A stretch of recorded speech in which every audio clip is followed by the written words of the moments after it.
Ողջույն հարգելի հայրենակիցներ։ Այս պահին ինձ հետաքրքրում է մեզ համար մի շատ կարևոր հարց եւ դիմում եմ Հայաստանի պատկան բոլոր վերահսկող մարմիններին այդ հարցով։ Ինչու Հայաստանի սպառողական շուկայում արտասահմանյան դեղորայքը եւ արտասահմանյան էլեկտրոնիկան, այդ թվում նաեւ հեռախոսները, տեխնիկան ավելի թանկ են, քան սանկցիաների բազմաթիվ հարյուրավոր սանկցիաների տակ գտնվող Ռուսաստանի շուկայում նույն դեղորայքը արտասահմանյան եւ նույն էլեկտրոնիկան։ Ինչու Վրաստանում նույն արտասահմանյան դեղորայքը եւ արտասահմանյան էլեկտրոնիկան ավելի մատչելի գներով կարելի է ձեռք բերել, քան Հայաստանում։ Չէ՞ որ արտադրողները նույն գնով են բաց թողնում իրենց արտադրած ապրանքները, թե դեղորայքը, թե էլեկտրոնիկան։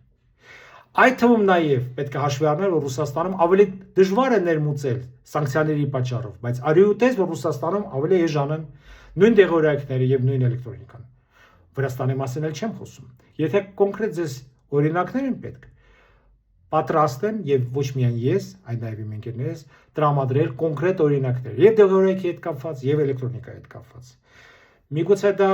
հանցավոր կարտելային պայմանավորվածությունը մի քանի անպարկեշտ գործարանների գերշահույթ ստանալու նպատակով։ Միգուցե դա հարկային մաքսային օրենսդրության հետ կապված խնդիրներ են, չգիտեմ։ Խնդրում եմ ոչ միայն պատասխանեք, այլ նաեւ գտեք լուծում, որովհետեւ էապես տարբերվում են Հայաստանում արտասահմանյան դեղորայքի եւ արտասահմանյան էլեկտրոնիկայի գները ի տարբերություն մեր մերձակա հարևանների։ Շնորհակալություն ուշադրության համար։